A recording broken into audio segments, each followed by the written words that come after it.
Hello दोस्तों, आज मैं आपके साथ बिहार की फ़ेमस रेसिपी लिट्टी की रेसिपी शेयर करने जा रही हूँ। ये बिहार का स्ट्रीट फूड भी है और ये लिट्टी चोखा की रेसिपी, ये चोखा मैंने पहले भी शेयर किया है, आज भी बनाई हूँ, लेकिन सिर्फ लिट्टी की रेसिपी शेयर करने जा रही हूँ। तो सबसे पहले आप देख लें, यहाँ पे मैंने 1 कप सत्तू लिया है, 1 छोटा चम्मच अजवाइन लिया है, 1/4 चम्मच मैंने कलौंजी लिया है, 4-5 गार्लिक क्लोव्स लिए हैं चॉप करके, 3 हरे मिर्च चॉप करके डाला है, 1 बारीक कटा हुआ प्याज डाला है और अदरक डाल रही हूँ ग्रेट करके। अगर आप लहसुन और प्याज नहीं खाते हैं तो दोनों ही चीज़ को आप स्किप कर सकते हैं, लेकिन अगर खाते हैं तो इसे ज़रूर डालिएगा।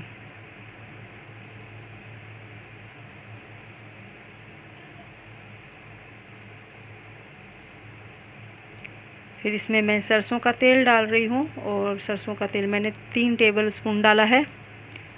फिर इसमें मैंने अचार के मसाले को डाला है 2 चम्मच भर करके, नमक स्वादानुसार डाला है और थोड़ा सा मैंने इसमें काला नमक भी डाला है, धनिया का पत्ता डाला है चॉप करके और 1 लेमन का जूस इसमें डाल देना है। तो जितनी भी चीज़ें मैंने डाली है ना, इसमें से एक भी चीज़ स्किप नहीं कीजिएगा। अगर आपने एक भी चीज़ स्किप कर दी तो आप लिट्टी का वो टेस्ट नहीं ले पाएंगे जो बिहार में लोग बना करके खाते हैं। अब मैं इसे मिक्स कर रही हूँ अच्छे से। तो नींबू का जूस, आम का अचार और सरसों का तेल जो था उससे ये काफ़ी हद तक अच्छे से मिक्स होके कुछ गीला गीला सा हो रहा है, लेकिन फिर भी मिक्स करूँगी अच्छे से, सब कुछ मिला दूँगी और मिलाने के बाद भी फिर देखूँगी कि इसमें पानी जाएगा या नहीं जाएगा। तो ये थोड़ा सा सूखा सूखा सा रह रहा है, तो इसमें मैं थोड़ा सा पहले से टेस्ट करके देख रही हूँ, सब कुछ परफेक्ट है। फिर इसमें मैंने बहुत ही कम 2 चम्मच के जैसा पानी के छींटे मैंने मारे हैं और ये बिल्कुल अब रेडी हो चुका है। तो बिल्कुल भुरभुरा सा बनाना है आपको, जैसे मुट्ठी बांधे और मुट्ठी से बांधने के बाद इसे तोड़े तो ये तुड़ भी जाए, तो बिल्कुल भुरभुरा सा आपको बनाना है। ये रेडी हो चुका है। अब मैं यहाँ 2 कप आटा ले रही हूँ। फिर से इस आटे में मैं डाल रही हूँ कलौंजी 1/4 चम्मच, आधा चम्मच अजवाइन, नमक स्वादानुसार और ये जमा हुआ घी है। वैसे ये आपको 4 चम्मच, अगर पिघला घी हो तो आप 4 चम्मच ले सकते हैं घी। इसमें मैंने भर करके लिया हुआ जमा हुआ घी, तो ये 2 टेबलस्पून दिख रहा है, इन 4 टेबलस्पून लेना है। फिर इसमें मैं पानी डाल करके इसे गूँध लूँगी, बहुत ज़्यादा टाइट भी नहीं और बहुत ज़्यादा ढीला भी नहीं। और आटा गूँध लेने के बाद इसे 15 से 20 मिनट के लिए मैं रख दूँगी। इस बीच मैंने चोखा रेडी किया था, जो मैं आपके साथ आज नहीं शेयर कर रही हूँ, ये मैंने पहले भी शेयर किया है, आज मैं आपके साथ नहीं शेयर कर रही हूँ वो। तो 15-20 मिनट के बाद वापस से मैंने आटा को एक बार और उसे गूँध लिया अच्छे से, थोड़ा सा सूखा आटा भी लिया है। अब मैं बना रही हूँ इसे, यानी इसकी स्टफिंग करने जा रही हूँ। तो लोइयाँ बिल्कुल आपको रोटी से भी छोटी लोई लेनी है आपको, और इसकी कटोरी बनानी है। कटोरी बहुत मोटी भी नहीं होनी चाहिए और बहुत पतली भी नहीं। मोटी रहेगी तो वो अंदर से कच्ची रह जाएगी और पतली रहेगी तो ये फट जाएगी।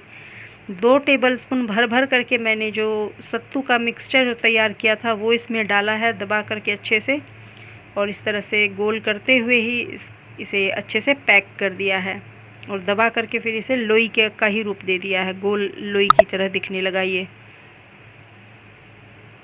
तो ये रेडी हो गया। चलिए एक और देख लें। बिल्कुल रोटी के जैसा लोई से भी छोटी लोई लेनी है आपको। सूखे आटे में लपेटा, ताकि ये कटोरी बनाने में आसानी रहती है लपेटने से। कटोरी बनाई, ना ज़्यादा मोटा ना ज़्यादा पतला। 2 टेबलस्पून भर करके डाला, दबाते हुए इसे पैक कर दिया।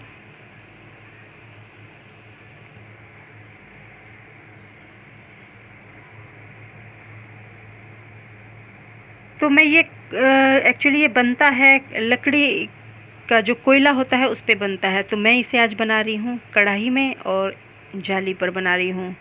बैंगन और टमाटर जिस पर सेकते हैं उस वाली जाली पर। तो यहाँ 1 टेबलस्पून घी डाल दिया है थोड़ा सा, और फ्लेम को मैंने लो कर दिया है, बिल्कुल लो फ्लेम पर इसे बनाना है। कढ़ाई अच्छे से गर्म हो गया, उसके बाद मैंने इसमें लगभग 7 मैंने डाल दिया है। और इधर देखिए एक जाली पर सबसे छोटे वाले फ्लेम पर लो फ्लेम कर दिया है, उस पर मैं बाकी की जो सत्तू की जो लिट्टी तैयार की थी वो इधर।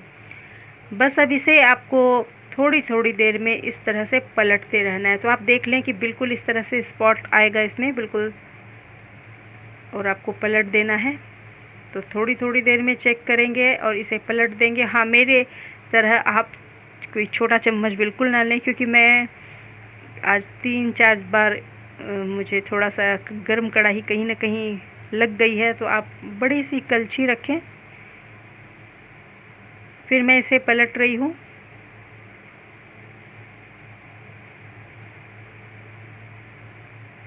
तो दोनों ही तरफ मैं एक साथ इस तरह से पलट रही हूँ।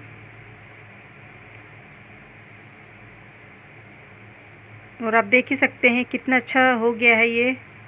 लेकिन फ्लेम पर वो होता है कि इसमें घी डाला था मैंने, इसलिए ये कुछ गुलाबी गुलाबी सा दिख रहा है। और फ्लेम पर जो डायरेक्ट रखा था वो थोड़ा सा जैसे रोटी सेकते हैं और ज़्यादा रोटी सेकते हैं तो उस तरह से ज़्यादा स्पॉट आ जाते हैं, उसी टाइप से हो गया।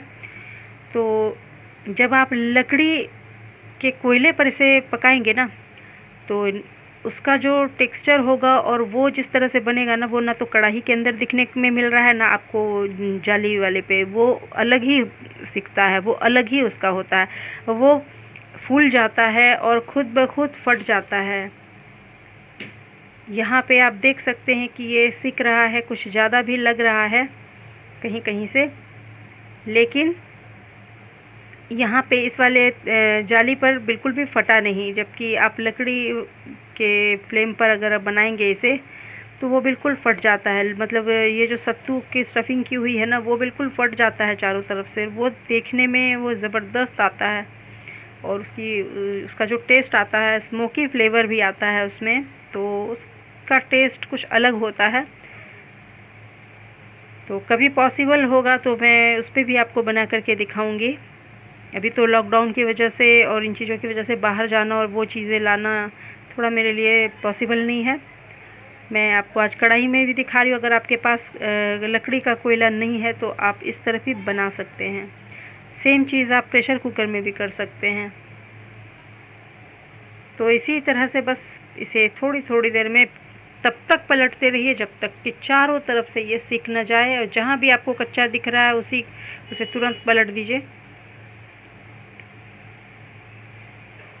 तो इसमें मेहनत तो लगता है, लेकिन जब आप मेहनत इसमें जो कुकिंग करते टाइम में जितनी मेहनत लगती है इसमें, जब आप इसे बना करके खाएंगे तो इसका स्वाद, सारी आपकी थकान जो आपने मेहनत करी है उसकी थकान भूल जाएंगे, इसके स्वाद में डूब जाएंगे, खो जाएंगे। और इसके साथ हरी चटनी भी ज़रूर बना लें, थोड़ा सा आप प्याज भी काट लें, तो इसका एक ज़बरदस्त कॉम्बिनेशन है। यानी कि आप लिट्टी के साथ चोखा, और चोखा जो है मैंने कल बना करके, एक्चुअली इससे पहले बना के मैंने डाला हुआ है, तो लिंक मैं डिस्क्रिप्शन बॉक्स में दे दूँगी। आज मैं सिर्फ लिट्टी की रेसिपी शेयर कर रही हूँ। इस लिट्टी के साथ कौन से चोखा खाया जाता है ये आप डिस्क्रिप्शन बॉक्स में ज़रूर चेक करें एक बार। वही चोखा आप इसके साथ बनाएं, बगैर उसके ये लिट्टी बिल्कुल अधूरी है। यानी उस चोखे के साथ ये लिट्टी और इस लिट्टी के साथ वो चोखा। तो अब आप देखिए कढ़ाई में और जाली पर सेका हुआ, ये जाली पर सेका हुआ फ्लेम के ऊपर रखा गया है और ये कढ़ाई में सेका गया है। अब मैं आपको कहीं कहीं से दिखा रही हूँ। देखिए कढ़ाई में जो सेका था वो थोड़ा थोड़ा कहीं कहीं से फट गया है, देख रहे हैं।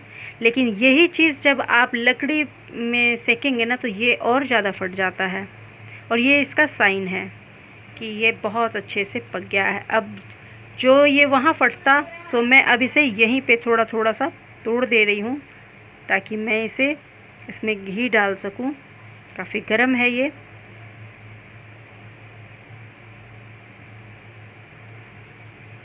हल्का सा ही हाथों के बीच में आपको इसे दबाना है, दबाने के बाद ये फट जाएगा।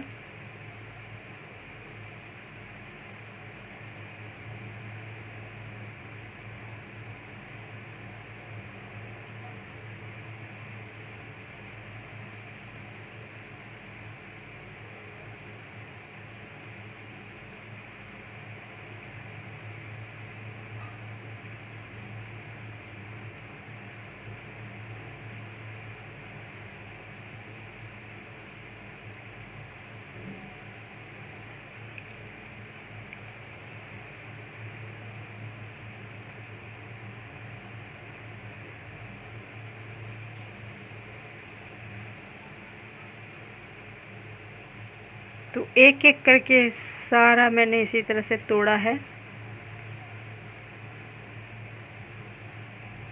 यहाँ पे मैंने बिल्कुल भी ज़्यादा कट करने की कोशिश नहीं की है, ताकि आपको देख के समझ में आ सके। तो अब अगर आप कम घी खाते हो तो आप इस तरह से डाल सकते हैं, इस तरह से।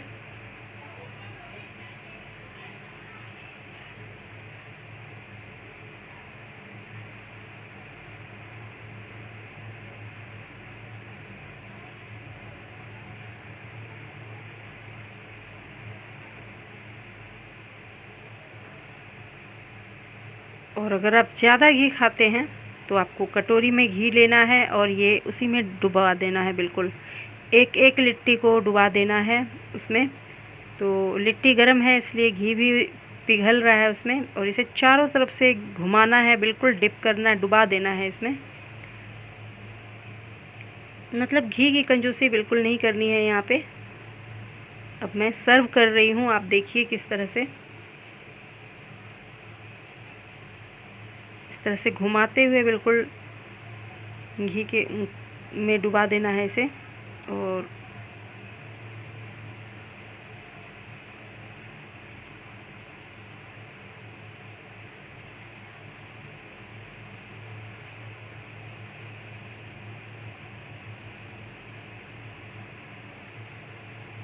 अब इसके साथ मैंने थोड़ा सा प्याज कट किया है सलाद के तौर पे, हरी चटनी,